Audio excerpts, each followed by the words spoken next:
नमस्कार दोस्तों, आप लोग कैसे हैं। आशा करते हैं कि आप लोग मज़े में होंगे। चलिए दोस्तों, हम लोग 4 वीडियो के माध्यम से पार्ट 1 क्लियर कर चुके हैं। ठीक है, अब ये पार्ट 2 में है गॉस की प्रमेय। इससे जितने भी क्वेश्चन हो सकते हैं हम लोग करेंगे। देखते हैं, इस वीडियो का ये पार्ट 1 है, गॉस की प्रमेय की ये पार्ट 1 वीडियो है। ठीक है, पार्ट 1। इसमें देखते हैं फर्स्ट क्वेश्चन क्या है। फर्स्ट क्वेश्चन इस पार्ट का है, किसी आवेशी चालक के भीतर विद्युत क्षेत्र की तीव्रता का मान होता है। चलिए दोस्तों, किसी आवेशी चालक के भीतर विद्युत क्षेत्र तीव्रता का मान होता है। चलिए दोस्तों, देखते हैं यहाँ पे किसी भी, अगर मान लें कि कोई गोलाकार चालक है, तो हम लोग जानते हैं कि आवेश हमेशा होता है, हमेशा सतह पर ही होता है। सतह के भीतर आवेश नहीं होता है। ठीक है, अगर कोई वस्तु अगर आवेशित होता है तो उसका जो आवेश का जो मान होता है, आवेश होता है, वो केवल सतह पर ही होता है। उसके अंदर आवेश का मान 0 होता है, यानी कि Q बराबर हम क्या लिख सकते हैं इसके अंदर, Q बराबर 0 हो सकता है। ठीक है, तो Q बराबर ना 0 हुआ, तो हमको यहाँ पे तो Q बराबर नहीं पूछा है, लेकिन यहाँ पे हमको विद्युत क्षेत्र तीव्रता के बारे में पूछा है। तो अगर Q बराबर 0 हो जाता है तो आप लोग जानते हैं कि E बराबर क्या होता है, E बराबर होता है विद्युत क्षेत्र तीव्रता, E बराबर होता है F/Q होता है। अगर यहाँ पे आप Q का मान 0 पुट कीजिएगा तो F/0 इक्वल टू आपका आ जाएगा 0, यानी कि विद्युत क्षेत्र तीव्रता बराबर कितना आ जाएगा, 0। यहाँ पे अगर हम फिर से समझाने की कोशिश करें तो देखिए कि आवेश होता है केवल सतह पर ही होता है, तो अंदर Q का मान 0 होगा। Q का मान सब 0 होगा, तो इस फार्मूला विद्युत क्षेत्र तीव्रता E बराबर अगर भरिएगा तो F/Q सूत्र होता है। यहाँ पे अगर Q का मान 0 भरिएगा तो हमारा E का मान भी 0 हो जाएगा। तो इसके तरह अगर हम देखें तो 1 नंबर क्वेश्चन का हमारा आंसर क्या हो जाएगा, 0 हो जाएगा। ठीक है, ऑप्शन नंबर सी। आशा करते हैं कि दोस्तों आपको अच्छे से समझ में आया होगा। अगर आपको अच्छे से समझ में आता है तो चैनल को सब्सक्राइब कीजिए और लाइक करना ना भूलें। चलिए दोस्तों, नेक्स्ट क्वेश्चन की ओर बढ़ते हैं। नेक्स्ट क्वेश्चन हमारा है 2 नंबर, किसी आवेशी चालक के सतह पर विद्युत क्षेत्र तीव्रता होते हैं। किसी आवेशी चालक के सतह पर विद्युत क्षेत्र तीव्रता होते हैं। देखिए दोस्तों, किसी भी आवेशी चालक है, ठीक है, तो इसके सतह पर विद्युत क्षेत्र तीव्रता जो होता है, आपको एक कंडीशन याद रखना पड़ेगा, जो सतह के लंबवत होते हैं। ठीक है, इसको थोड़ा सा आपको ध्यान में रखना है, इसमें कोई समझाने वाली बात नहीं है। तो आप इस कंडीशन को अगर याद रखते हैं तो इस तरह से हम देखें तो 2 नंबर क्वेश्चन का आंसर हो जाएगा सतह के लंबवत, जो कि बी नंबर में स्थित है। चलिए दोस्तों, नेक्स्ट क्वेश्चन की ओर बढ़ते हैं। नेक्स्ट क्वेश्चन हमारा है 3 नंबर क्वेश्चन, गॉसीय पृष्ठ के भीतर विद्युत द्विध्रुव रखने पर कुल फ्लक्स, यहाँ पे सॉरी मिस्टेक हो गया है, यहाँ पे फ्लक्स हो जाएगा। ठीक है, फ्लक्स। चलिए, तो गॉसीय पृष्ठ के भीतर विद्युत द्विध्रुव रखने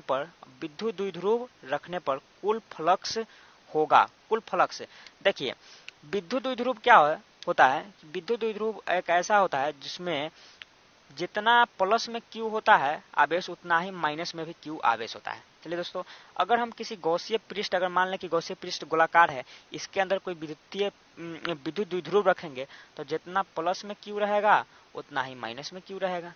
तो अगर हम अगर इसको हम जोड़ेंगे तो हमारा आ जाएगा Q बराबर 0। Q बराबर 0 आ जाएगा। जब Q बराबर 0 आ जाएगा तो विद्युतीय फ्लक्स का जो हम परिभाषा जानते हैं गॉस के फ्लक्स के नियम से, तो फाई बराबर होता है हमारा Q/ε0। अगर आपने पढ़ा होगा तो ध्यान में होगा कि गॉस के प्रमेय से फाई बराबर आता है Q/ε0। तो आप फाई निकालना है, फ्लक्स निकालना है, तो Q/ε0 सूत्र लगाइएगा, जो कि अगर इसमें Q बराबर तो हमारा 0 है, तो यहाँ पे Q बराबर 0 पुट कीजिएगा तो 0/ε0 आएगा। तो 0/ε0 यानी कि फाई बराबर फाइनली क्या आ जाएगा, फाई बराबर 0 आ जाएगा। इस तरह से अगर हम देखें तो 3 नंबर क्वेश्चन का हमारा आंसर क्या हो जाएगा, 3 नंबर क्वेश्चन का हमारा आंसर हो जाएगा 0 हो जाएगा, जो कि ऑप्शन ए में है। चलिए दोस्तों, नेक्स्ट क्वेश्चन की ओर बढ़ते हैं। नेक्स्ट क्वेश्चन हमारा है 4 नंबर, क्षेत्रीय आवेश का मात्रक होता है। चलिए दोस्तों, क्षेत्रीय आवेश क्या है इसको थोड़ा समझ लेते हैं। क्षेत्रीय आवेश को स्मॉल सिग्मा से सूचित किया जाता है। इसे सिग्मा से सूचित किया जाता है। सिग्मा बराबर होता है Q/A। ठीक है। अगर हम क्षेत्रीय आवेश के परिभाषा की बात करें तो मैं आपको परिभाषा बता दूं कि क्षेत्रीय आवेश का जो परिभाषा होता है, एक सूत्र से ही देखकर हमारा बन जाएगा। देखिए, क्षेत्रीय आवेश का जो परिभाषा होता है कि प्रति इकाई क्षेत्रफल में आवेश की परिमाण को क्षेत्रीय आवेश घनत्व कहते हैं। तो अगर आप परिभाषा याद करना चाहे या लिखना चाहे तो लिख सकते हैं। चलिए, तो हमारा यहाँ पे क्वेश्चन में क्या पूछा है कि क्षेत्रीय आवेश का मात्रक क्या होता है। तो क्षेत्रीय आवेश को सिग्मा से, छोटी सिग्मा से सूत्र किया जाता है, सिग्मा बराबर होता है क्यू बाई ए। और जब हमें मात्रक निकालना हो तो फार्मूला होना याद होना जरूरी है। तो यहाँ पे क्यू बाई ए हो गया। अगर इसका हम अगर एसआई यूनिट निकाले तो सिग्मा बराबर होता है क्यू बाई ए। और एसआई यूनिट निकालने के लिए देखिए, आवेश को हम लोग कौन सी में नापते हैं। अगर इसका एसआई यूनिट में निकालूं तो आवेश को हम लोग कौन सी में नापते हैं, कूलॉम में नापते हैं। और ये एरिया है, क्षेत्रफल है, तो क्षेत्रफल को कौन से में नापते हैं, आप लोग सभी जानते हैं कि मीटर स्क्वायर में नापते हैं कोई किसी भी क्षेत्रफल को। तो यह पूरा हो गया कि ऐसा यूनिट कितना हो जाएगा इसका, कूलॉम पर मीटर स्क्वायर, कूलॉम पर मीटर स्क्वायर। ठीक है, तो ऑप्शन में देखिए, ऑप्शन ए में है कूलॉम मीटर, जो कि गलत है। इसमें कूलॉम पर मीटर है लेकिन स्क्वायर नहीं है, तो ये भी गलत हुआ। एम्पियर मीटर है ऑप्शन सी में, यह भी गलत हुआ। इनमें से कोई नहीं, जो कि ऑप्शन नंबर डी हो जाएगा, इनमें से कोई नहीं। 4 नंबर क्वेश्चन का अगर हम देखें तो ऑप्शन नंबर डी हो जाएगा, इनमें से कोई नहीं। और इसका अगर हम सही आंसर देखें तो कूलॉम पर मीटर स्क्वायर रहेगा। आपको इस तरह से लिखा मिल जाएगा, नहीं तो कूलॉम मीटर के पावर -2 भी लिखा होगा। चलिए दोस्तों, नेक्स्ट क्वेश्चन की ओर बढ़ते हैं। नेक्स्ट क्वेश्चन हमारा है 5 नंबर, क्षेत्रीय आवेश घनत्व का बीमा होता है।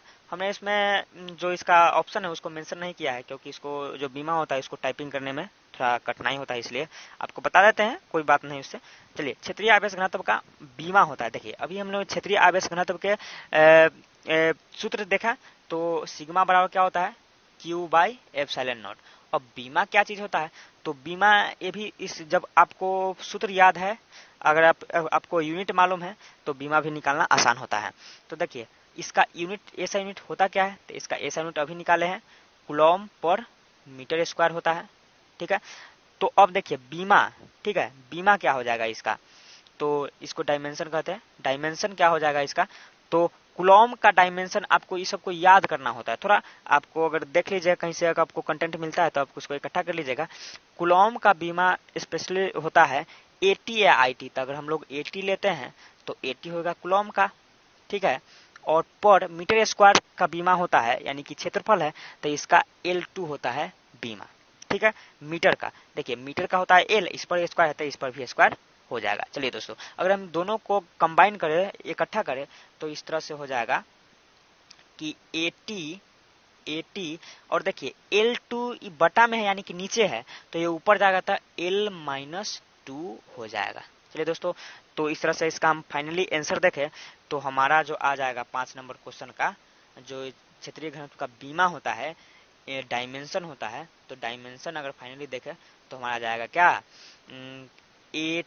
80 L-2, ये हमारा बीमा हो जाएगा। तो इस तरह से ऑप्शन में रहेगा, आपको अगर ध्यान में रहेगा तो आप मार दीजिएगा, ध्यान में रखने का कोई जरूरत नहीं है, आपको ये निकालने आना चाहिए। चलिए दोस्तों, तो इस तरह से हमने इस वीडियो में 5 क्वेश्चन किए हैं। देखिए दोस्तों, हम लोग 5 ही क्वेश्चन करें, लेकिन अगर हम लोग समझ के करते हैं, ठीक है, आपका मेरा उद्देश्य है आपको अच्छे से समझाना, जिससे आपको ऑब्जेक्टिव रटना नहीं पड़े। ठीक है, ऑब्जेक्टिव को रटा नहीं जाता है, आप ऑब्जेक्टिव को समझा जाता है। जिस तरह से आप जितने अच्छे से ऑब्जेक्टिव को समझिएगा उतने अच्छे से आपको याद रहेगा और अच्छे से एग्जाम में करके आइएगा। चलिए दोस्तों, तो इसी के साथ मैं इस वीडियो से आपको विदा लेता हूँ। मिलेंगे अगले वीडियो में, तब तक ले धन्यवाद।